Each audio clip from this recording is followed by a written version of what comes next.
Bien-aimés, je suis heureux de vous retrouver en ce jour pour vous faire le témoignage du petit Kevin, un jeune résident à Bouddha, au Cameroun. Un jeune qui a été amené à visiter le ciel et l'enfer. Que toute la gloire soit rendue à Jésus-Christ pour ce témoignage. Le 25 juin 2017, alors que je me trouvais dans mon assemblée où nous venions de célébrer le culte de dimanche, je reçus un message de Kevin m'informant qu'il avait été ravi en esprit jusqu'au 3e ciel. Je ne fus pas surpris parce qu'il me confiait à quelques jours auparavant que lors de ses prières, il sentait la présence de Dieu. Cette présence se manifestait par une lumière blanche qui devenait de plus en plus intense au fur et à mesure qu'il persévérait dans la prière et le jeûne. Nous discutâmes au téléphone durant toute la journée afin qu'il me racontât tout ce qu'il avait vécu durant cette expérience pour que je misse cela par écrit. Voici son récit. Ça y est, Blanchard, j'ai vu le Seigneur Jésus et je viens de me réveiller. J'ai commencé à prier hier aux environs de 19 h et pendant longtemps, j'ai prié en langue. La lumière que j'avais l'habitude de voir devenait de plus en plus forte et augmentait en intensité aussi longtemps que je priais jusqu'au moment où je sentis qu'elle m'aveuglait. Lorsque j'ouvris les yeux, je ne pouvais effectivement plus voir, j'étais aveugle. Je commençai alors à pleurer et je dis à Dieu, « Pourquoi me fais-tu tant souffrir? Pourquoi ne me vois-tu pas digne de te rencontrer, moi qui ai enduré tant d'épreuves à cause de toi ?» Je sentis soudain une grande chaleur et une grande joie envahir tout mon être. Je me mis à m'agiter dans tous les sens et je ne pus faire quoi que ce soit pour y mettre un terme. Ces mouvements étaient incontrôlables. J'entendis une voix qui me dit « Mon fils, lève-toi. Tu as été fort dans cette épreuve et en aucun moment tu n'as flanché. C'est pourquoi tu mérites des réponses à toutes tes questions et de voir ce que ton cœur désire. Lève-toi. » Je dis ensuite « Seigneur, rends-moi d'abord la vue. » Et j'ai senti quelque chose me toucher les yeux avec une douceur inégalable. C'était différent du toucher humain. Je commençai à voir et je vis un être très beau qui se tenait devant moi. Je pouvais le voir, non comme dans les songes ou les visions, mais face à face. Je tombai et je dis « Seigneur, merci de m'avoir exaucé. » Et il répondit « Ce n'est pas moi le Seigneur, mais je suis l'ange qu'il a envoyé afin de te conduire à lui. Il a vu les désirs de ton cœur et il a répondu à ton appel. Il veut te confier un message à adresser au monde afin de rassembler le troupeau perdu des extrémités de la terre. » Et je dis par la suite, « Je suis rempli de joie et d'allégresse parce que le Seigneur s'est souvenu de moi. Il s'est souvenu de son serviteur et il a exaucé. Quand bien même je disais ces choses, elles ne venaient pas de moi, mais de l'Esprit de Dieu en moi. » L'ange me tint ensuite la main et je me sentis me séparer de mon corps physique. Nous nous élevâmes vers le ciel et je pouvais voir mon corps physique couché au lit. Il me dit, « Viens et entre dans la gloire du Père. » Nous arrivâmes devant un portail et je vis 2 anges qui gardaient l'entrée. Ils étaient plus grands que celui avec qui j'étais et l'un d'eux tenait un livre. L'ange qui m'escortait dit à l'autre, « Ne regarde pas son nom dans le livre car il n'a pas encore rendu l'âme, mais laisse-nous entrer, le Seigneur nous attend. » Tous deux ouvrirent le portail et nous entrâmes. Lorsque nous fûmes entrés, ce que je vis est indescriptible. Je peux tout simplement dire que c'était très beau, magnifique, extraordinaire et tout était en or là-bas. Les routes étaient en or, les maisons aussi en or, de belles architectures et de couleurs scintillantes étaient parfaites. Tout est parfait au ciel. Ces maisons étaient cependant fermées et sans occupants, autant je pensais que je verrais ceux qui étaient déjà allés au ciel. Lorsque je marchais, ce n'était pas de la même façon que sur terre, mais c'était comme si des roulettes me faisaient avancer. Quand je marchais environ 200 mètres, je vis une grande lumière qui m'éblouissait les yeux et je dis à l'ange, « Pourquoi cette lumière nous barre-t-elle le passage et où sommes-nous » Il me répondit, « Nous sommes dans la salle du trône et cette lumière c'est le reflet de la gloire de Dieu. » Je dis, « Que dois-je faire pour qu'elle parte ?» Il me répondit, « Fais ce que tu vois faire autour de toi. » Je regardai autour de moi et je vis 24 vieillards, sûrement ceux que mentionne l'Apocalypse.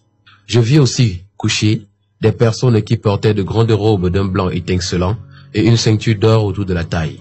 Ils avaient enlevé leurs couronnes et les avaient déposées devant le trône. Leurs mains étaient tendues vers le trône et ils adoraient celui qui y était assis. Alors, je me couchai et je me mis à adorer comme eux. Je me retrouvais subitement dans la grande chorale du ciel et j'eus l'impression qu'au-dedans de moi se trouvait un orchestre de musique. Des mélodies célestes sortaient de moi et montaient devant le trône. Cette adoration m'est longue et je ne voulais plus qu'elle se terminât. C'était une adoration vivante que je n'avais expérimentée auparavant. Lorsque l'adoration se termina, j'ouvris les yeux et je n'étais plus au même endroit. Je me trouvais à présent dans la même position, mais cependant, à la droite du grand trône blanc, et malgré tous mes efforts, je ne pus voir celui qui était assis sur le trône, car il brillait tel le soleil en plein midi en zone équatoriale. À côté, se trouvait une autre lumière, et l'ange me demanda d'aller vers elle. Lorsque j'avançai, j'entendis une voix m'appeler.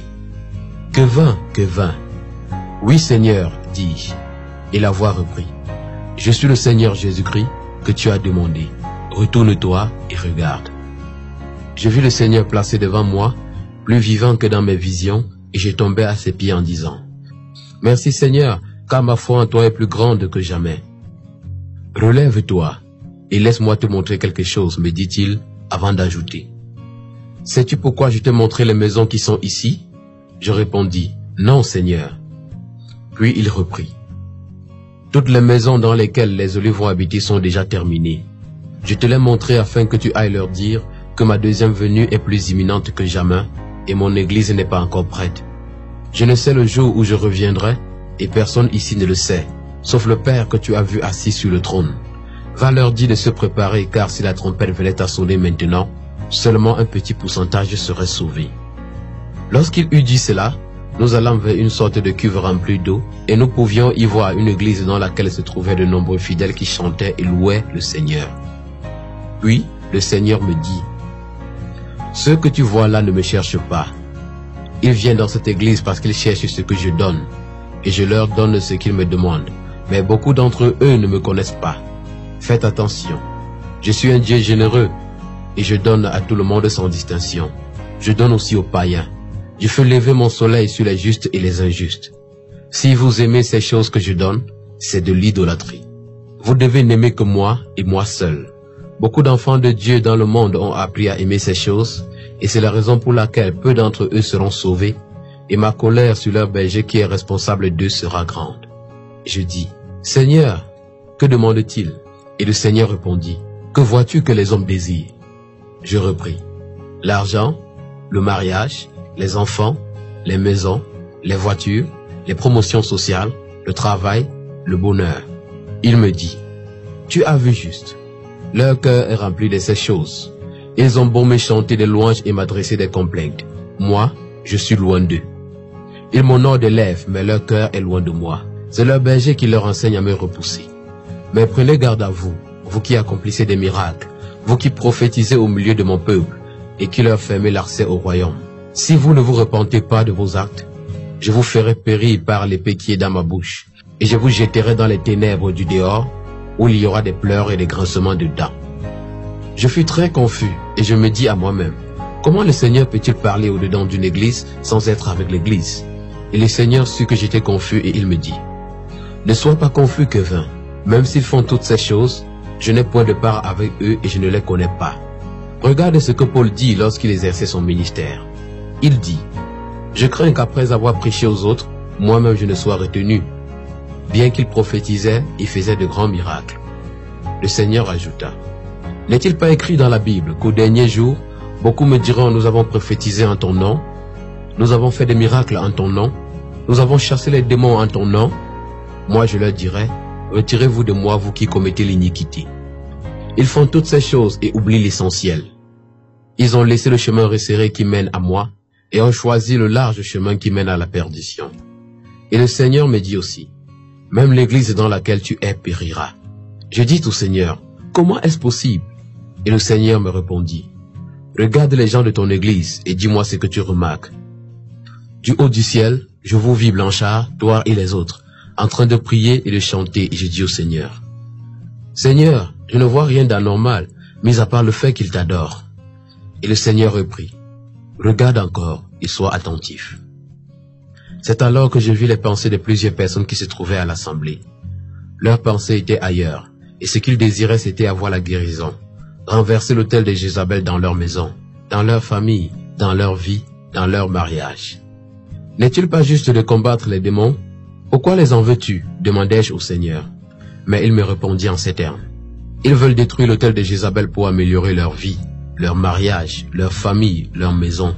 Ils ne comprennent pas que je ne suis pas venu améliorer leur vie, mais que je suis venu leur donner l'accès au royaume des cieux. Ils ne cherchent pas le royaume des cieux, mais plutôt à améliorer leur vie sur terre. Ils ne désirent pas le royaume, mais ils désirent une vie épanouie, mais je vous le dis. Les véritables enfants de Dieu ne désirent pas ces choses. Ce sont les païens qui les recherchent. Les véritables enfants de Dieu désirent connaître leur Père et avoir son royaume. Je vous le dis, vous devez être différents des païens en toutes choses, pour être enfants de Dieu, même dans la manière de se vêtir. Or, regarde ceux de ton église. Regarde comment ils sont vêtus. Ils portent des vêtements des païens. Ils ont sur le corps des instruments du malin. Ce serait vraiment triste pour une personne d'être refusée d'entrer dans le royaume des cieux à cause de son habit, de sa chaussure, de sa coiffure. Faites attention. Le Seigneur me dit ensuite, regarde où ils iront. Et je vis les gens en enfer avec des talons, les ballerines, les pantalons destroy, les pantalons bobaraba, les pantalons de femmes, les collants, les t-shirts avec une tête de mort devant, les bracelets, les colliers, les boucles, les mèches extensibles, les coiffures dites crête, kengol, cisco, plateau, etc.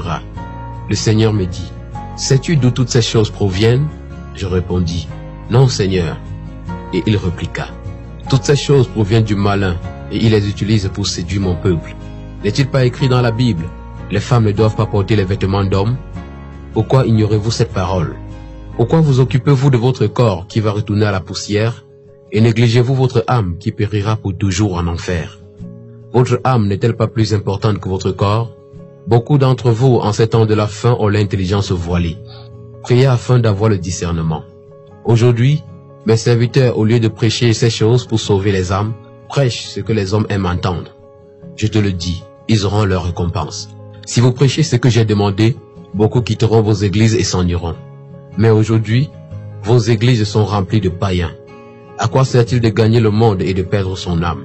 Retirez le moindre péché au milieu de vous, et séparez-vous de tout ce qui est impur, car seuls les saints hériteront du royaume des cieux. Ce que mes vrais serviteurs doivent prêcher aujourd'hui, c'est le péché et rien d'autre. Ils doivent centraliser leur évangile sur le péché, car les premières choses sont passées. Ils doivent se préparer pour le royaume qui vient en se détournant du péché. Vous devez être justifiés dans le moindre de vos actes.